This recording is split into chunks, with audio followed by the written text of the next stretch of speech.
So hello ನಮಸ್ಕಾರ, welcome back to another video. So ಇವತ್ತು ನಾವೇನು ನೋಡ್ತೀವಿ ಅಂದರೆ KCET ಆಪ್ಷನ್ ಎಂಟ್ರಿ ಸ್ಟಾರ್ಟ್ ಆಗಿದೆ. ಸೊ ನಿಮಗೆ ಬೇಕಾಗಿರುವ ಕಾಲೇಜು, ನೀವು ಯಾವ ರೀತಿ ನಿಮ್ಮ ಕಾಲೇಜಸ್ನ ನೀವು ಅಪ್ಲೈ ಮಾಡ್ಕೋಬೇಕು, ಪ್ಲಸ್ ನಿಮಗೆ ಬೇಕಾಗಿರೋ ಡ್ರೀಮ್ ಕಾಲೇಜ್ ನೀವು ಹೆಂಗೆ ತೊಗೋಬೇಕಂತ. ಸೊ ನಾನು ಸಾಕಷ್ಟು ವೀಡಿಯೋಸ್ನ ನಿಮಗೆ ಪ್ರೀವಿಯಸ್ ನಮ್ಮ ಯೂಟ್ಯೂಬ್ ಚಾನಲ್ ಪ್ರೀವಿಯಸ್ ವೀಡಿಯೋಸಲ್ಲಿ ಹೇಳಿದ್ದೀನಿ. ಬಟ್ ನಾನು ಡೀಟೇಲ್ಡಾಗಿ ಇವತ್ತು ಈ ವಿಡಿಯೋದಲ್ಲಿ ನಿಮಗೆ ಡ್ರೀಮ್ ಕಾಲೇಜ್ ಹೆಂಗೆ ತೊಗೋಬೇಕು, ಲೈಕ್ ನಿಮ್ಮ ಡ್ರೀಮ್ ಕಾಲೇಜ್ ಬರಬೇಕಾದ್ರೆ ನೀವು ಆಪ್ಷನ್ ಎಂಟ್ರಿ ಯಾವ ರೀತಿ ಮಾಡಬೇಕಂತ ನಾನು ನಿಮಗೆ ಈ ವಿಡಿಯೋದಲ್ಲಿ ತಿಳಿಸ್ಕೊಡ್ತೀನಿ. ಸೊ ಈಗ ಫಸ್ಟ್ ಏನಪ್ಪ ಅಂತ ಕೇಳಿದ್ರೆ, ಇಲ್ಲಿ ನಿಮಗೆ ಆಪ್ಷನ್ ಎಂಟ್ರಿ ಮಾಡಬೇಕಾದ್ರೆ ಮಾಕ್ ರೌಂಡ್, ಫಸ್ಟ್ ರೌಂಡ್ ಮತ್ತು second round, second extended round ಅಂತ ಜಾಸ್ತಿ ಇದು ಇರುತ್ತೆ ಅಲ್ವಾ. ಸೊ ಬೇಸಿಕ್ಲಿ ನಾವು ನೋಡೋದು ಏನಂತ ಕೇಳಿದ್ರೆ, ನಿಮಗೆ KCET ಆಪ್ಷನ್ ಎಂಟ್ರಿಯಲ್ಲಿ ಫಸ್ಟ್ ರೌಂಡ್ ಒಳಗಡೆ ನಿಮಗೆ ಒಳ್ಳೆ ಕಾಲೇಜ್ ಬಂದಿರಬೇಕು. ಸೊ ಫಸ್ಟ್ ರೌಂಡೇ ನಮಗೆ ವಾಟ್ ಇಸ್ ದ್ಯಾಟ್, ಒಂಥರ ನಮಗೆ ಬಾರ್ಡರ್ ಇದ್ದಂಗೆ. ಸೊ ನಾವು ಮ್ಯಾಕ್ಸಿಮಮ್ ಮೂವ್ ಮಾಡ್ತಾಯಿದ್ದೀವಿ ಅಂದರೆ like second round, I mean like first round ಆದಮೇಲೆ ಸೆಕೆಂಡ್ ರೌಂಡ್ ಅಷ್ಟರಲ್ಲಿ ನಮಗೆ ಒಳ್ಳೆ ಕಾಲೇಜ್ ಬಂದಿರಬೇಕು. So you have to do your option entry in such a way that within second round you getting it. Second extend round ತನಕ ನೀವು weight ಮಾಡ್ಕೊಂಡು ಹೋಗ್ತಾ ಇದ್ರೆ ಇಟ್ ಈಸ್ ವೆರಿ ರಿಸ್ಕಿ. ಮತ್ತು ಏನಪ್ಪ ಅಂತ ಕೇಳಿದ್ರೆ, ಅಲ್ಲಿ you'll be handling with the left over seats ಅಂತ ಇರ್ತಾರಲ್ವಾ. ಸೊ ಅದನ್ನು ನೀವು ಹ್ಯಾಂಡಲ್ ಮಾಡಬೇಕಾಗಿರುತ್ತೆ. ಸೊ ಅದನ್ನು ನೀವು ಸೆಲೆಕ್ಟ್ ಮಾಡ್ಕೋಬೇಕಾಗಿರುತ್ತೆ. ಸೊ ಇವಾಗ KCET ಆಪ್ಷನ್ ಎಂಟ್ರಿಯಲ್ಲಿ, ಸೊ ಫಾರ್ ಎಕ್ಸಾಂಪಲ್ ಇಲ್ಲಿ ನಿಮಗೆ ಪ್ರಯಾರಿಟಿ ಅಂತ ಇರುತ್ತೆ. Okay, so it will be your priority ಅಂತ. ಮತ್ತು ಇಲ್ಲಿ ನಿಮಗೆ ಕಾಲೇಜು, ಮತ್ತು ಇಲ್ಲಿ ಕೋರ್ಸ್ ಅಂತ ಇರುತ್ತೆ. ಸೊ ಇದರಲ್ಲೀಗ ಓಕೆ, ಯುವರ್ ಡ್ರೀಮ್ ಕಾಲೇಜಸ್ ಅಂತ ಕೆಲವೊಂದು ಕಾಲೇಜಸ್ ನೀವು ಹಾಕಿರ್ತೀರಲ್ವ. ಸೊ ಅದರಲ್ಲಿ ನಿಮಗೆ ಲೈಕ್ ಕೆಲವೊಂದು ಜನ, ಲೈಕ್ ಫಾರ್ ಎಕ್ಸಾಂಪಲ್ ಈ ವಿಡಿಯೋದಲ್ಲಿ ನಾವು ಎಕ್ಸಾಂಪಲ್ ತೊಗೋಬೇಕಾಗಿರೋದು, ಲೈಕ್ ಆಪ್ಷನ್ ಎಂಟ್ರಿಗೆ ರ್ಯಾಂಕ್ ಎಷ್ಟು ಅಂತ ಕೇಳಿದ್ರೆ, rank will be like okay 70K ಅಂತ ಇಟ್ಕೊಳ್ಳಿ. 70ಗೆ 2A ಕ್ಯಾಟಗರಿ, 2AG ಕ್ಯಾಟಗರಿ ಅಂತ. ಸೊ ಯಾರಿಗೆಲ್ಲ 2AG ಕ್ಯಾಟಗರಿ ಅಥವಾ ಲೈಕ್ ಅದರ್ ಯಾವುದೇ ಕ್ಯಾಸ್ಟ್ ಇರಲಿ, ಯಾವುದೇ ಕ್ಯಾಟಗರಿ ಇರಲಿ, ಸೊ ಅದನ್ನು ಹೆಂಗೆ ಯೂಟಿಲೈಸ್ ಮಾಡ್ಕೋಬೇಕಂದ್ರೆ, ಸೊ ಫಾರ್ ಎಕ್ಸಾಂಪಲ್ ನಿಮಗೆ 2AGದಲ್ಲಿ ಇಲ್ಲೊಂದು ಕಾಲೇಜ್ ಇದೆ, ಕಟ್ ಆಫ್ ಬಂದುಬಿಟ್ಟು 50K, ನೀವು 2AG ಇದ್ದೀರಾ. ಸೊ ಯಾವ chance of getting that college at least like ಒಂದು 50 to 55% ಇರುತ್ತೆ ನಿಮಗೆ ಕಾಲೇಜ್ ಬರುತ್ತೆ ಅಂತ, because of a reservation. So ನಿಮ್ಮ ರಿಸರ್ವೇಷನ್ಸ್ನ ಆ ರೀತಿ ಯೂಸ್ ಮಾಡ್ಕೊಳ್ಳಿ. But main thing is don't depend on luck ಯಾವತ್ತೂ ವರ್ಕ್ ಆಗಲ್ಲ. Algorithm always works. Okay, so ಇವಾಗ ಇದರಲ್ಲಿ ನೀವು ಫಸ್ಟ್ ಒಂದು ಕಾಲೇಜ್ ಆಗ್ತಾಯಿದ್ದೀರಾ. Example XYZ college. So XYZ ಕಾಲೇಜಲ್ಲಿ ನೀವು ಇಲ್ಲಿ CSEಗೆ ಆಗ್ತಿದ್ದೀರಾ. Okay, so second college ABC college ಅಂತ ಹೋಗ್ತೀರಾ. ಇಲ್ಲಿ CSEಗೆ ಆಗ್ತಾ ಇರ್ತೀರಾ. ಸೊ ನಿಮಗೆ CSE ಅಂದರೆ ಇವಾಗ ಇಲ್ಲಿರೋ ಕಟ್ ಆಫ್ ಎಷ್ಟಿರುತ್ತೆ ಈ ಕಾಲೇಜ್ಗೆ, 35 ಇರುತ್ತೆ ಅಂತ ಅಂದ್ಕೊಳ್ಳಿ. 35,000, ಇಲ್ಲೂ 35,000. ಸೊ ಈ ಒಂದು ಪರ್ಟಿಕ್ಯುಲರ್ ಸ್ಟೂಡೆಂಟ್ಗೆ ಈ XYZ ಕಾಲೇಜು ಒಳ್ಳೆ ಕಾಲೇಜ್ ಆಗಿರುತ್ತೆ, ಟಾಪ್ 10 ಕಾಲೇಜಲ್ಲಿ ಬಂದಿರುತ್ತೆ. ಸೊ ಇವಾಗ ಇದರಲ್ಲಿ ಅವ್ರಿಗೆ ಸೀಟ್ ಸಿಗಲೇಬೇಕಂದ್ರೆ, so it will be very what is that, ಅವ್ರಿಗೆ ಈ ಕಾಲೇಜೇ ಬೇಕಾದರೆ CSE ಸಿಗಲ್ಲ. ಬಟ್ ISC ಮತ್ತು AIML ಡೇಟಾ ಸೈನ್ಸು ಅಥವಾ EC ಅಂಥದ್ದು ಸಿಗುತ್ತೆ, ಆಯಿತಾ. ಸೊ ಬೇಸಿಕ್ಲಿ ಏನಪ್ಪ ಅಂತ ಕೇಳಿದ್ರೆ, ನೀವು ಒಳ್ಳೆ ಕಾಲೇಜಿಗೆ ಹೋಗಬೇಕು, where placements are being good. So ಅಲ್ಲಿ ನೀವು ಯಾವುದೇ ಡಿಪಾರ್ಟ್ಮೆಂಟ್ ಇದ್ರೂ later you can like change of branch ಅಂತ ಹೇಳ್ತಾ ಇಲ್ಲ. ಅಟ್ಲೀಸ್ಟ್ ದೇರ್ ಪ್ಲೇಸ್ಮೆಂಟ್ಸ್ ಮೇಲೆ ಡಿಪೆಂಡ್ ಆಗುತ್ತೆ. ಯಾವ ಕಾಲೇಜ್ ಹೋಗ್ತಿರೋ ಆ ಕಾಲೇಜಲ್ಲಿ ನೀವು ಯಾವುದೇ ಡಿಪಾರ್ಟ್ಮೆಂಟ್ ಇದ್ರೂ ಇನ್ನೊಂದು ಡಿಪಾರ್ಟ್ಮೆಂಟ್ ಪ್ಲೇಸ್ಮೆಂಟ್ಸಲ್ಲಿ ನಿಮಗೆ ಕೂರಕ್ಕೆ ಬಿಟ್ಟರೆ ಯುಲ್ ಬಿ ಎಲಿಜಿಬಲ್. ಸೊ ಇಲ್ಲಿ ಒಂದು ಕಾಲೇಜಲ್ಲಿ ನೀವು XYZ ಕಾಲೇಜಲ್ಲಿ CSEಗೆ ಆಗಿದ್ದೀರಾ ಅಂತ ಅಂದ್ಕೊಳ್ಳಿ. ತಿರ್ಗಾ XYZ ಕಾಲೇಜಲ್ಲೇ ನೀವು ISCಗೂ ಆಗಬೇಕು ಸೀಟು, ಓಕೆನಾ. ಮತ್ತು XYZ ಕಾಲೇಜಲ್ಲಿ ನೀವು AIMLಗೂ ಆಗಬೇಕು. ಮತ್ತು XYZ ಕಾಲೇಜಲ್ಲಿ ನೀವು one more thing is data science. Then XYZ ಕಾಲೇಜಲ್ಲಿ ನೀವು ಇನ್ನೊಂದು ಯಾವುದಿರುತ್ತೆ, EC. ಸೊ ಈ ರೀತಿ ನೀವು, so this will be consider second, third, 4, 5. Okay, ನಿಮಗೆ ಒಂದೇ ಕಾಲೇಜಲ್ಲಿ ನೀವು ಎಷ್ಟು ಬೇಕೋ ಅಷ್ಟು ಕೋರ್ಸಸ್ಸು ನೀವು ಐ ಮೀನ್ ಬ್ರಾಂಚಸ್ಸು ನೀವು ಹಾಕ್ಕೋಬೋದು. That is one beneficial thing which you have. So ಮತ್ತೆ ನೆಕ್ಸ್ಟ್ ನೀವು ಇಲ್ಲಿ 6th ಒನ್ ಬೇಕಾದರೆ ನೆಕ್ಸ್ಟ್ ABC ಕಾಲೇಜಲ್ಲಿ ಅಗೇನ್ CSE, ಮತ್ತು ತಿರ್ಗಾ ಇಲ್ಲಿ ABC ಕಾಲೇಜಲ್ಲಿ ಅಗೇನ್ ISC. ಸೊ ಈ ರೀತಿ ನೀವು ಆಗ್ತಾನೆ ಹೋಗ್ಬೋದು. ಸೊ ನಿಮ್ಗೆ ಅದೊಂದು ಅಡ್ವಾಂಟೇಜ್ ಆಗಿರುತ್ತೆ. ನಿಮಗೆ ಒಂದು ಒಳ್ಳೆ ಕಾಲೇಜ್ ಸಿಗಬೇಕಂದ್ರೆ, if you not getting CSE you can take ISC, because CSE and ISC 90% same. So ISCನೂ ಸಿಕ್ಕಿಲ್ಲ ಅಂದರೆ ಮೆಷಿನ್ ಲರ್ನಿಂಗು ಮತ್ತು AIML data science, this all are very good. But ಈಗ ಟ್ರೆಂಡಿಂಗಲ್ಲಿರೋದು EC ಕೋರ್ಸ್ ತೊಗೊಂಡ್ರೆ you can try even software also at the same time hardware side also. So ನಿಮಗೆ dual chances ಇರುತ್ತೆ. So ಅದು ನಿಮಗೆ ಆ ರೀತಿ ಡಿಫರ್ ಆಗುತ್ತೆ. ಓಕೆ, ಸೊ ನಾವು basically what I'm telling is, so ಈ ಒಂದು ಪರ್ಟಿಕ್ಯುಲರ್ ಸ್ಟೂಡೆಂಟ್ಗೆ 70 ರ್ಯಾಂಕ್ ಇರುತ್ತೆ ಅಂತ ಅಂದ್ಕೊಳ್ಳಿ. 70 ರ್ಯಾಂಕಿಗೆ ಈ ಸ್ಟೂಡೆಂಟ್ಗೆ ಟಾಪ್ 10 ಕಾಲೇಜಸ್ ಸಿಗಲ್ಲ ಅಂದಮೇಲೆ, ಆ ಟಾಪ್ 10 ಕಾಲೇಜಸ್ಸು ಈ ಲಿಸ್ಟಲ್ಲಿ ಹಾಕೋದು ಯಾವುದೇ ಯೂಸ್ ಇಲ್ಲ. ಸೊ ಅವಾಗ ನೀವೇನು ಮಾಡ್ಕೋಬೇಕು, ಟಾಪ್ 1-20 ಇರುತ್ತಲ್ವಾ, ಸೊ ಆ ಟಾಪ್ 1-10 ಅವ್ರಿಗೆ ಎಲಿಜಿಬಲ್ ಇಲ್ಲ ಅಂದಮೇಲೆ ನೀವು ಆಪ್ಷನ್ ಎಂಟ್ರಿಯಲ್ಲಿ 1-10 ಏನಕ್ಕೆ ಹಾಕಕ್ಕೆ ಹೋಗ್ತೀರಾ, which is actually waste of time. ನೀವು ಅದ್ರ ಬದಲು ಟಾಪ್ 11-20 ಹಾಕಿದ್ರೆ ನಿಮಗೆ ಸಿಗೋ ಚಾನ್ಸಸ್ಸು 90% ಐತೆ. ಓಕೆ, ಸೊ ಒಂದು ಸಿನಾರಿಯೋ ಹೇಳ್ತೀನಿ ನಿಮಗೆ. So okay, let's consider stick on to this same example. So ಇವಾಗ ನಿಮಗೆ ರ್ಯಾಂಕ್ ಎಷ್ಟಿದೆ, ರ್ಯಾಂಕ್ ಇಸ್ 70K, ರಿಸರ್ವೇಷನ್ ಇರೋದು 2AG category. Okay, category 2AG, sorry my handwriting is always bad. So categories 2AG and rank 70K. So ಇವಾಗ ಇದರಲ್ಲಿ ಅವ್ರಿಗೆ ಬೇಕಾಗಿರೋ dream college, so that XYZ ಕಾಲೇಜಲ್ಲಿ ನಿಮಗೆ ಸೀಟ್ ಲೈಕ್ ಅವ್ರು ಬೇಕಾಗಿರೋದು CSE, which is 35K cut off. Okay, first ರೌಂಡಲ್ಲಿ ನಾನು ನಿಮ್ಗೆ ಹೇಳ್ತಾ ಇರೋದು ಫಸ್ಟ್ ರೌಂಡಲ್ಲೇ. ಓಕೆ, ಸೊ ಇವ್ರಿಗೆ okay let's consider second round or anything like this. Okay, so which is ಇಲ್ಲಿ ನಿಮಗೆ ಸೆಕೆಂಡ್ ರೌಂಡ್ ಅಥವಾ ನೀವು ಲಾಸ್ಟಲ್ಲಿ ಹೋಗ್ತೀರಲ್ವಾ, ಸೊ ಅವಾಗ ನಿಮಗೆ ಇಲ್ಲಿ ಲಾಸ್ಟಿಗೆ ಹೋದ್ರೂ ಈ ಕಾಲೇಜಲ್ಲಿ ನಿಮಗೆ 55K ಕಟ್ ಆಫ್ ಇರೋದು. CSEಗೆ ನೀವು ಲಾಸ್ಟ್ ತನಕ ಹೋದ್ರೂ ನಿಮಗೆ 55K ಇರೋದು. ಸೊ ಅವಾಗ ನೀವೇನು ಮಾಡ್ಕೋಬೇಕು, IACಯಲ್ಲಿ ನಿಮಗೆ 60K ಇದೆ ಅಂತ ಅಂದ್ಕೊಳ್ಳಿ, AIMಲ್ಲಿ ನಿಮಗೆ 45K, ಡೇಟಾ ಸೈನ್ಸಲ್ಲಿ ನಿಮಗೆ 40K. ಸೊ ನೀವು ಬರೀ CSE ಮಾತ್ರ ಸ್ಟಿಕ್ ಆನ್ ಆಗ್ತಾಯಿದ್ರೆ ಈ ಒಳ್ಳೆ ಕಾಲೇಜಲ್ಲಿ ನಿಮಗೆ ಪ್ಲೇಸ್ಮೆಂಟ್ಸ್ಗೆ ಒಳ್ಳೆ ಆಪರ್ಚುನಿಟಿ ಇದಾದಮೇಲೆ ನೀವು CSE ಇದ್ರೂ ಏನು, IS ಇದ್ರೂ ಏನು, AIML ಡೇಟಾ ಸೈನ್ಸ್ EC ಇದ್ರೂ ಏನು, ಸೊ ನಿಮಗೆ ಇದೆಲ್ಲ ಆಪರ್ಚುನಿಟಿ ನೀವು ಏನೋ ಹಾಕೋಬೇಕು ನಿಮ್ಮ ಆಪ್ಷನ್ ಎಂಟ್ರಿಯಲ್ಲಿ. ಬರೀ CSEಗೆ ಮಾತ್ರ you should not be sticking to it. ನೀವು ISC ಹಾಕೋಬೇಕು, AIML ಹಾಕೋಬೇಕು, data science as well as EC. ಸೊ ಒಂದು ಕಾಲೇಜಲ್ಲೇ ನೀವು ಇಷ್ಟೊಂದು ಕೋರ್ಸಸ್ ಆಗ್ತಾಯಿದ್ರೆ ಖಂಡಿತ ನಿಮಗೆ ಸಿಗೋ ಚಾನ್ಸಸ್ ಹೆಚ್ಚಾಗಿರುತ್ತೆ.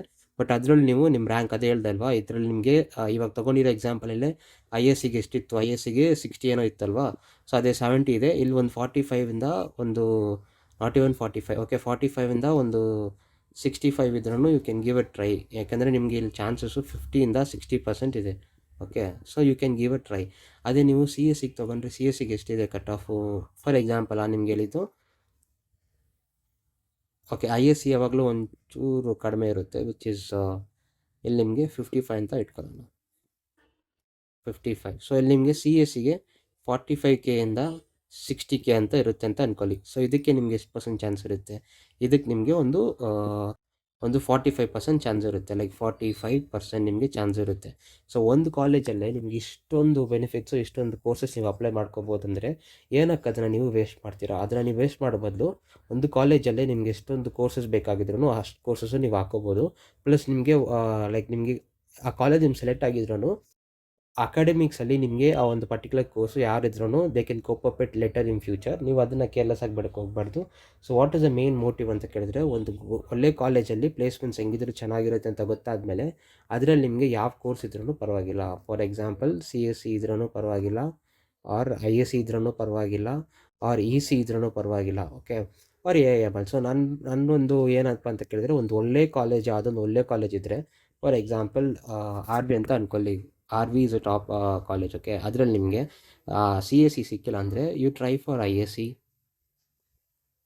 You try for AIML, you try for data science, you try for EC. If CSE you are not getting CSE, why can't you give a try in ISC, AIML, data science and EC? So this all things it's possible. ನೀವು RV college ಅಂತ ಹಾಕೋಕ್ಕೆ ಹೋಗ್ಬೇಕಂತ ಹೇಳ್ತಲ್ಲ, just as an example. Okay, so ಈ ರೀತಿ ನಿಮಗೆ ಜಾಸ್ತಿ opportunities ಮತ್ತು ಒಳ್ಳೆ ಚಾನ್ಸಸ್ ಇರುತ್ತೆ, ಅದನ್ನು ಮಿಸ್ ಮಾಡ್ಕೋಬೇಡ ಅಂತ ಹೇಳ್ತಾ ಇರೋದು. ನೀವು ಒಂದು ಕಾಲೇಜು ಲೈಕ್ ಒಂದೇ ಕೋರ್ಸಿಗೆ ಸ್ಟಿಕ್ ಆನ್ ಆಗೋ ಬದಲು ನೀವು ಈ ರೀತಿ ನೀವು ಮಾಡ್ಕೋಬೋದು. ಬಿಕಾಸ್ ISCಗೂ CSEಗೂ ಏನು ವ್ಯತ್ಯಾಸ ಅಂತ ಕೇಳಿದ್ರೆ 10% ವ್ಯತ್ಯಾಸ ಅಷ್ಟೇ, which is 90% same. ISC and CSE are 90% same. So according to me which will be better is you must have a list. Okay, ನಿಮಗೆ ಒಂದು ಟಾಪ್ 1-10ಗೆ ಫಾರ್ ಎಕ್ಸಾಂಪಲ್ ರ್ಯಾಂಕು ಒಂದು 1ಇಂದ 35,000 ತನಕ ಇರೋ students you can apply top 1-10. That to reservations ಮೇಲೆ depend ಆಗುತ್ತೆ. ಇವಾಗ ಟಾಪ್ 10-20 ಅವರಿಗೆ ಒಂದು 35K ಅಂತ ಒಂದು 55K ಅಥವಾ 60K ಹಂಗೆ ಅಪ್ಲೈ ಆಗುತ್ತೆ. ಅಗೇನ್ ನಾನು ನಿಮಗೆ ಒಂದು ಪರ್ಟಿಕ್ಯುಲರ್ ರೇಂಜ್ಗೆ ಹೇಳಕ್ಕೆ ಹೋದರೆ ನಿಮಗೆ ತಿರ್ಗಾ ರಿಸರ್ವೇಷನ್ಸ್ ಯೂಸ್ ಆಗುತ್ತೆ. ನಿಮಗೆ ರಿಸರ್ವೇಷನ್ಸ್ ಈಗ ಒಂದು 35K ಇದೆ ನಿಮ್ಮ ರ್ಯಾಂಕಿಗೂ. ಮತ್ತು ಇವಾಗ ಫಾರ್ ಎಕ್ಸಾಂಪಲ್ ಅದೇ ಹೇಳ್ದಲ್ವಾ, ಸಿ ಎಸ್ ಸಿಗೆ ನಿಮ್ಗೆ ಎಷ್ಟಿದೆ ಆ ಕಾಲೇಜಲ್ಲಿ, ಸಿ ಎಸ್ ಸಿಗೆ 35K ಇದೆ ಕಟ್ ಆಫ್. ನಿಮ್ಮ ರ್ಯಾಂಕ್ ಎಷ್ಟಿದೆ, ನಿಮ್ಮ ರ್ಯಾಂಕ್ ಬಂದ್ಬಿಟ್ಟು ಈಗ 60K ಅಂತ ಅಂದ್ಕೊಳ್ಳಿ. 60K ನಿಮಗೆ S C or S T or 2AG ಈ ಥರ ನಿಮಗೆ ಯಾವುದೇ ಇದ್ರೂ you are capable of getting it. ಅದನ್ನ ನೀವೇನು ಮಾಡ್ಕೋಬೇಕಾದ್ರೆ ನಿಮ್ಮ ಆಪ್ಷನ್ ಎಂಟ್ರಿ ಲಿಸ್ಟಲ್ಲೇ ಫಸ್ಟಲ್ಲಿ ಹಾಕ್ಕೋಬೇಕು. ನಿಮ್ಮ ಆಪ್ಷನ್ ಎಂಟ್ರಿ ಲಿಸ್ಟಲ್ಲೇ ಫಸ್ಟಲ್ಲಿ ಆ ಕಾಲೇಜು ಆ ಕೋರ್ಸ್ನ ನೀವು ಹಾಕ್ಕೋಬೇಕು. Which will be like, so ಇಲ್ಲಿ ನೀವು ಪ್ರಯಾರಿಟಿ ಇದರಲ್ಲಿ ಮತ್ತು ಕಾಲೇಜ್ ಇದರಲ್ಲಿ ಮತ್ತು ಇಲ್ಲಿ ಕೋರ್ಸಲ್ಲಿ ಆ ಒಂದು ಪರ್ಟಿಕ್ಯುಲರ್ ಕಾಲೇಜು ಯಾವ್ದು ನಿಮಗೆ ಸಿಗೋ ಥರ ಚಾನ್ಸ್ ಇದೆಯೋ ಆ ಕಾಲೇಜ್ನ ಇಲ್ಲಿ ಫಸ್ಟಲ್ಲಿ ಹಾಕಿ. ಫಸ್ಟಲ್ಲಿ ಹಾಕ್ಬಿಟ್ಟು ಆ ಒಂದು ಕೋರ್ಸ್ನ ಇಲ್ಲಿ ಹಾಕಿ, ಮತ್ತು ಉಳಿದಿರೋದೆಲ್ಲ ಕೆಳಗಡೆ ಹಾಕೊಬನ್ನಿ. ಸೊ ಆವಾಗ ನಿಮಗೆ ಖಂಡಿತ ಈ ಕಾಲೇಜ್ ಸಿಗುತ್ತೆ. ಸೊ ಈ ರೀತಿ ಆಲ್ಗಾರಿದಮ್ ವರ್ಕ್ ಆಗೋದು. ಸೊ ನೀವು ಈ ರೀತಿ ಇಟ್ಕೊಂಡು ನೀವು ಮಾಡಿದ್ರೆ ಅಫ್ಕೋರ್ಸ್ ನಿಮಗೆ ಒಳ್ಳೆ ಕಾಲೇಜ್ ಸಿಗುತ್ತೆ, ನಿಮ್ಮ ಡ್ರೀಮ್ ಕಾಲೇಜು ಸಿಗುತ್ತೆ. ಈ ರೀತಿ if you doing definitely it is possible.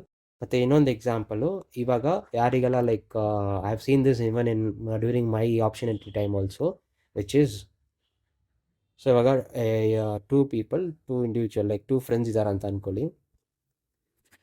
So ನಾನು ಇಷ್ಟೆಲ್ಲ ಎಕ್ಸಾಂಪಲ್ ಕೊಡ್ತಾ ಇರೋದು ಮೇನ್ ರೀಸನ್ ಅಂದರೆ KCET option is very important, it is very vital. ಅದು ನೀವು ಯೂಸ್ ಮಾಡಿದ್ರೆ ನಿಮಗೆ SSP ಸ್ಕಾಲರ್ಶಿಪ್ಪು ಮತ್ತು ಅಂಥದ್ದೆಲ್ಲ ನಿಮ್ಗೆ ಸಿಗುತ್ತೆ, which is very very crucial. So ನೀವು ದಯವಿಟ್ಟು KCET ಆಪ್ಷನ್ ಎಂಟ್ರಿನ ಮಾಡಿ. ಸೊ ಮುಂಚೆ ನಮ್ಗೆ ಹೆಂಗಿತ್ತು ಅಂತ ಕೇಳಿದ್ರೆ, ನಾವು KCET ಆಪ್ಷನ್ ಎಂಟ್ರಿ ಎಲ್ಲ ಮಾಡಬೇಕಾದ್ರೆ 750 whatever you paying it, ಅದು ನಮಗೆ ಅವಾಗ ಇರಲಿಲ್ಲ. ಸೊ ಫಸ್ಟ್ ರೌಂಡ್ಗೆ ಯಾವುದೇ ರೀತಿ ಪೇಮೆಂಟ್ಸ್ ಏನಿರಲಿಲ್ಲ. ಫಸ್ಟ್ ರೌಂಡ್ ಮಾಕ್ ರೌಂಡ್ಗೆ ನೀವೆಲ್ಲ ಪೇ ಮಾಡ್ತಿದ್ದೀರಾ. Okay, that's a new rule or something. But ಆವಾಗ ನಮಗೆ ಇರಬೇಕಾದ್ರೆ mock round first round same ಹಂಗೆ ಇತ್ತು. ನಾವು ಲೈಕ್ ಸೆಕೆಂಡ್ ರೌಂಡು ಅಥವಾ ಕಾಲೇಜ್ಗೆ ಡೆಪಾಸಿಟ್ ಅಮೌಂಟ್ ಪೇ ಮಾಡ್ತಾಯಿದ್ವಲ್ವಾ, ಲೈಕ್ ಸೆಕೆಂಡ್ ಎಕ್ಸ್ಟರ್ನಲ್ ರೌಂಡ್ ಆದಮೇಲೆ ಆವಾಗ ಮಾತ್ರ ನಮಗೆ ಪೇಮೆಂಟ್ ಇತ್ತು. So let's see this example, like 2 students. So ಇವಾಗ candidate A and candidate B. Okay, 2 students ಆಗಿದೆ. ಈ ಕ್ಯಾಂಡಿಡೇಟ್ಗೆ ರ್ಯಾಂಕ್ ಇರೋದು ಎಷ್ಟು? ರ್ಯಾಂಕ್ ಇರೋದು 50K. ಈ ಕ್ಯಾಂಡಿಡೇಟ್ಗೆ ರ್ಯಾಂಕ್ ಇರೋದು 35K. They both are looking for same college. ಒಂದು ಕಾಲೇಜ್ ನೋಡ್ತಾ ಇದ್ದಾರೆ, RVದಲ್ಲಿ ಒಂದು ಕಾಲೇಜ್ ನೋಡ್ತಾ ಇದ್ದಾರೆ. ಓಕೆ, RVಗೆ ಹೋಗ್ಬೇಕಂತ ಆಸೆ, ಇವ್ರಿಗೂ RVಗೆ ಹೋಗ್ಬೇಕಂತ ಆಸೆ. ಸೊ ಇಲ್ಲಿರೋ ಕಟ್ ಆಫ್ ಎಷ್ಟು? CSC. ಓಕೆ, ಯಾವುದೊಂದು ಕೋರ್ಸು CSCಗೆ ಕಟ್ ಆಫ್ ಎಷ್ಟಿದೆ? ಕಟ್ ಆಫು ಒಂದು what is that, let's keep let's keep as 40K ಅಂತ ಅಂದ್ಕೊಳ್ಳಿ. 40K. ಇಲ್ಲಿ ಇವ್ರಿಗೆ ಎಷ್ಟಿದೆ? CSC cut off is 40K. So ಇವರಿಗೆ 35K already the student is eligible. Okay, already student eligible ಆಗಿದ್ದಾರೆ. But ಅವ್ರು ಮಾಡ್ತಾ ಇರೋ ಮಿಸ್ಟೇಕ್ ಏನಪ್ಪ ಅಂತ ಕೇಳಿದ್ರೆ, ಸೊ ಈ ಎಕ್ಸಾಂಪಲಲ್ಲಿ ಇಬ್ಬರು ಲೈಕ್ ಇಬ್ಬರು 2AG ಕ್ಯಾಟಗರಿನೇ, 2AG and 2AG category. So ಇವರಿಬ್ಬರು ಮಾಡ್ತಾ ಇರೋ ಒಂದು ಮಿಸ್ಟೇಕ್ ಏನಪ್ಪ ಅಂತ ಕೇಳಿದ್ರೆ, so this particular student A is smart. ಅವ್ರು ಏನು ಮಾಡ್ತಾರೆ ಅಂದರೆ, ಅವ್ರ ಆಪ್ಷನ್ ಎಂಟ್ರಿಯಲ್ಲಿ ಈ ಕಾಲೇಜ್ ಸಿಗೋ ಚಾನ್ಸಸ್ ಎಷ್ಟಿದೆ? 10% ರ್ಯಾಂಕ್ ರೇಂಜ್ ಇದೆ. ಸೊ ರ್ಯಾಂಕ್ ರೇಂಜ್ ಎಷ್ಟಿದೆ? ರ್ಯಾಂಕ್ ರೇಂಜ್ ಬಂದುಬಿಟ್ಟು ಅವ್ರಿಗೆ 10 ಇದೆ ಅಲ್ವಾ, so 10K. So rank range 10K ಇದೆ. ಈ ಸ್ಟೂಡೆಂಟ್ಗೆ ಎಷ್ಟಿದೆ? ಈ ಸ್ಟೂಡೆಂಟ್ಗೆ -5K. So very easy. ಅಂದರೆ ಈ ಸ್ಟೂಡೆಂಟ್ B ಬಂದುಬಿಟ್ಟು ಆಲ್ರೆಡಿ ಎಲಿಜಿಬಲ್ ಅಲ್ವಾ, ಬಟ್ ಅವ್ರ ಆಪ್ಷನ್ ಎಂಟ್ರಿ ಕರೆಕ್ಟಾಗಿ ಮಾಡ್ತಾಯಿಲ್ಲ. ಈ ಸ್ಟೂಡೆಂಟು ಕರೆಕ್ಟಾಗಿ ಆಪ್ಷನ್ ಎಂಟ್ರಿ ಮಾಡ್ತಾಯಿಲ್ಲ. ಇವ್ರೇನು ಮಾಡ್ತಾಯಿದ್ದಾರೆ ಅಂತ ನೋಡಿ. ಈಗ ಸೊ ನಾವು RV ಕಾಲೇಜ್ ಇದೆ ಅಲ್ವಾ, ಸೊ ಯಾವುದೊಂದು ಕಾಲೇಜ್ ಅಂತ ಅಂದ್ಕೊಳ್ಳಿ. ಸೊ ಈ ಪರ್ಟಿಕ್ಯುಲರ್ ಸ್ಟೂಡೆಂಟು ಅವ್ರೇನು ಮಾಡ್ತಾರಂದರೆ, ಸ್ಟಾರ್ಟಿಂಗಲ್ಲೇ ಪ್ರಯಾರಿಟಿ ಮತ್ತು ಕಾಲೇಜು ಮತ್ತು ಕೋರ್ಸು, ಆಯಿತಾ. ಸೊ ಪ್ರಯಾರಿಟಿಯಲ್ಲೇ ಫಸ್ಟ್ ಕಾಲೇಜು RV ಯಾವುದಿದೆ CSC ಆಗ್ತಾಯಿದ್ದಾರೆ. ಈ ಸ್ಟೂಡೆಂಟ್ ಏನು ಮಾಡ್ತಾಯಿದ್ದಾರೆ? Priority, college, course. ಈ ಸ್ಟೂಡೆಂಟು ಫಸ್ಟ್ ಪ್ಲೇಸಲ್ಲೇ ಬೇರೆ ಯಾವುದೋ ಇನ್ನೂ ಚೆನ್ನಾಗಿರೋ ಕಾಲೇಜ್ ಅಂತ ಅಂದ್ಕೊಳ್ಳಿ, some XYZ college CSC.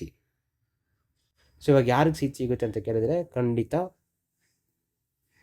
Student Aಗೆ ಸೀಟ್ ಸಿಗುತ್ತೆ. ಬಿಕಾಸ್ ಈ ಹ್ಯಾಸ್ ಯೂಸ್ ದ ಆಪರ್ಚುನಿಟಿ. ಇವ್ರಿಗೆ ಆ ಕಾಲೇಜು ಯಾವ ಕಾಲೇಜ್ ಬೇಕಂತ ನೋಡ್ತಾ ಇರ್ತಾರಲ್ವ, ಅದಕ್ಕೂ ಇವ್ರಿಗೆ 20K ಡಿಫ್ರೆನ್ಸ್ ಇರುತ್ತೆ. ಓಕೆ, 20K ಡಿಫ್ರೆನ್ಸ್ ಇರುತ್ತೆ. ಬಟ್ ಇವ್ರಿಗೆ ಲಾಸ್ಟಲ್ಲಿ ಈ ಕಾಲೇಜು ಸಿಗಲ್ಲ, ವಿಚ್ ವಾಸ್ ಎಲಿಜಿಬಲ್. ಸೊ ಇವ್ರಿಗೆ ಈ ಕಾಲೇಜ್ ಎಲಿಜಿಬಲ್ ಆಗಿದ್ರೂ ಇವರು ಆಪ್ಷನ್ ಎಂಟ್ರಿ ಕರೆಕ್ಟಾಗಿ ಮಾಡ್ಕೊಂಡಿಲ್ಲ. ಸೊ ಅವರಿಗೆ, ಸೊ ಅದರಿಂದ ಈ ಸ್ಟೂಡೆಂಟ್ಗೆ B ಸ್ಟೂಡೆಂಟ್ಗೆ ಕಾಲೇಜ್ ಸಿಗಲ್ಲ. ಇವರು ಈ ಕಾಲೇಜ್ನ ಒಂದು 5th ಪ್ಲೇಸಲ್ಲಿ ಹಾಕಿರ್ತಾರೆ ಅಂತ ಅಂದ್ಕೊಳ್ಳಿ, ಒಂದು 5th ಪ್ಲೇಸ್ಗೆ ಹಾಕಿರ್ತಾರೆ. ಸೊ ಇಲ್ಲಿ ತನಕ ಬರೋ ಮುಂಚೆನೇ ಆಲ್ಗಾರಿದಮು ಇವ್ರಿಗೆ ಇಲ್ಲಿ ಹಿಟ್ಟಾಗಿರುತ್ತೆ. ಸೊ ಇವರಿಗೆ ಇಲ್ಲಿ ಅಲರ್ಟ್ ಆಗಿರುತ್ತೆ. ಸೊ ಈ ರೀತಿ ನಿಮಗೆ ಆಲ್ಗಾರಿದಮ್ ವರ್ಕ್ ಆಗುತ್ತೆ. ಐ ನೋ ಅಫ್ಕೋರ್ಸ್ ನಿಮಗೆ ಇದೆಲ್ಲ ತುಂಬ ಕನ್ಫ್ಯೂಸಿಂಗ್ ಆಗಿರುತ್ತೆ. But whatever help you need regarding option regarding option entry ನಿಮಗೆ ಆಪ್ಷನ್ ಎಂಟ್ರಿ ಲಿಸ್ಟ್ ಮಾಡ್ಕೋಬೇಕಾದ್ರೆ you can contact me in Instagram. I've given my links in the description and make sure you don't take it so lightly. ಇದನ್ನು ನೀವು ತುಂಬ careless ಆಗಿ ತೊಗೊಂಡು ಏನು ಮಾಡೋಕ್ಕೆ ಹೋಗಬೇಡ. Give your 100% into this. ನಿಮಗೆ ಆಪ್ಷನ್ ಎಂಟ್ರಿಯಲ್ಲಿ ಫಸ್ಟ್ ರೌಂಡಲ್ಲೇ ನಿಮ್ಮ ಕಾಲೇಜ್ ಸಿಗಬೇಕಂತ ಅನ್ಕೊಳ್ಳಿ, ನಾಟ್ ಇವನ್ ಸೆಕೆಂಡ್ ರೌಂಡ್, ನಿಮಗೆ ಫಸ್ಟ್ ರೌಂಡಲ್ಲೇ ಸಿಗಬೇಕು. ಸೊ ಮಾಕ್ ರೌಂಡ್ನ ಅರ್ಥ ಮಾಡ್ಕೊಳ್ಳಿ. ಪ್ಲಸ್ ಇನ್ನೊಂದು ಏನಪ್ಪ ಅಂತ ಕೇಳಿದರೆ, add as many as colleges you can. So ನೀವು ಎಷ್ಟು ಕಾಲೇಜ್ ಬೇಕೋ ಅಷ್ಟು ಕಾಲೇಜ್ ಆ್ಯಡ್ ಮಾಡ್ಕೊಂಡೇ ಹೋಗಿ. ಬಿಕಾಸ್ ನಿಮಗೆ ಸೆಕೆಂಡ್ ರೌಂಡ್ ಫಸ್ಟ್ ರೌಂಡ್ ಆದಮೇಲೆ ನೀವು ಕಾಲೇಜಸ್ ಆ್ಯಡ್ ಮಾಡೋಕ್ಕಾಗಲ್ಲ ಸೆಕೆಂಡ್ ರೌಂಡಲ್ಲಿ, ವಿಚ್ ಈಸ್ ವೆರಿ ಬ್ಯಾಡ್. ನೀವು ಸೆಕೆಂಡ್ ಎಕ್ಸ್ಟೆಂಡ್ ರೌಂಡ್ ಆದಮೇಲೆ ಆ್ಯಡ್ ಮಾಡೋಕ್ಕೆ ಹೋಗ್ಬೋದು, ಬಟ್ ದಟ್ ಈಸ್ ಅವಾಗ ನಿಮಗೆಲ್ಲ ಮುಗ್ದೋಗಿರುತ್ತೆ, ಎಲ್ಲ ಉಳ್ದೋಗಿರೋ ಸೀಟ್ಸ್ ಇರುತ್ತೆ. ಸೊ ದಯವಿಟ್ಟು ಫಸ್ಟ್ ರೌಂಡ್ ನೀವು ಹಾಕಬೇಕಾದ್ರೇ ಮಾಕ್ ರೌಂಡಲ್ಲೇ ನಿಮ್ಗೆ ಯಾವ ಕಾಲೇಜಸ್ ಬೇಕಾಗಿದೆ ಅವೆಲ್ಲ ಕಾಲೇಜಸ್ ನೀವು ಹಾಕಿರಿ. So which is be very beneficial for you later. ಅದೇ ನಾನು ಹೇಳ್ದಲ್ವಾ, ನಿಮಗೆ ಬೇಸಿಕ್ಕಾಗಿ KCETಯಲ್ಲಿ ಏನಕ್ಕೆ ಹೋಗ್ಬೇಕಂತ ಕೇಳಿದ್ರೆ, KCET ಅಂದರೆ ನಿಮಗೆ ಸ್ಕಾಲರ್ಶಿಪ್ ಸಿಗುತ್ತೆ, ಮತ್ತು ನಿಮಗೆ ಸ್ಕಾಲರ್ಶಿಪ್ಪಲ್ಲೂ ಯಾವ ಪಾಕೆಟ್ ಮನಿ ಅಂತ, ಸೊ ಆ ರೀತಿ, ಮತ್ತು ರೈತರು, ಮತ್ತು ಆ ರೀತಿ different scheme and different procedures ಇದೆ. ಸೊ ಅದೆಲ್ಲ ನಿಮಗೆ ನಮ್ಮ ಚಾನಲ್ ಅಪ್ಲೋಡ್ ಮಾಡಿದ್ದೀನಿ, ಅದ್ರ ಬಗ್ಗೆ ಎಲ್ಲ you can go and refer it. ನಮ್ಮ ಹಳೆ ವೀಡಿಯೋಸ್ ಲೈಕ್ ಲಾಸ್ಟ್ ಇಯರ್ ಹಂಗೆಲ್ಲ ಮಾಡಿದ್ದೀವಿ. ಸೊ ಅದನ್ನೆಲ್ಲ ನೀವು ರೆಫರ್ ಮಾಡ್ಕೊಂಡಿದ್ರೆ ಯು ವಿಲ್ ಗೆಟ್ ಸಾಕಷ್ಟು ಮಾಹಿತಿ ನಿಮ್ಗೆ ಸಿಗ್ತದೆ. ಸೊ ಅಪಾರ್ಟ್ ಫ್ರಮ್ ದಿಸ್, ನಿಮ್ಗೆ ಏನೋ ರೀತಿ ಹೆಲ್ಪು ಸಹಾಯ ಬೇಕಾಗಿದ್ರೂ regarding KCET option entry, you can contact me as a brother. I am there to help you guys. So make sure you subscribe my channel and in that bell ಐಕಾನ click ಮಾಡಿ. So that ನಾನು ಯಾವುದೇ video ಆಗ್ತಾಯಿದ್ರು ನಿಮಗೆ notify ಆಗುತ್ತೆ. ಈ time ಇದೆ ಅಲ್ವಾ, like ನಾವು ಜುಲೈಯಿಂದ, so whatever it is another 1.5 months or 2 months, which is very crucial. ನಿಮಗೆ ಲೈಫ್ ಈ 4 years ನಿಮ್ಗೆ ಒಳ್ಳೆ ಕಾಲೇಜ್ ಸಿಕ್ಕಿದ್ರೆ ಒಳ್ಳೆ ಕೆಲಸ ಸಿಗುತ್ತೆ. So it's very crucial. So ದಯವಿಟ್ಟು ಬರ್ತಾ ಇರೋ ವೀಡಿಯೋಸ್ ಎಲ್ಲ ಒಂದು ಸತಿ ಚೆಕ್ ಮಾಡಿ, ರೆಫರ್ ಮಾಡಿ. Make sure you will do the KCET option entry very smart and quick. Okay, take care guys. I will meet you in other video. ಟಾಟಾ, bye by.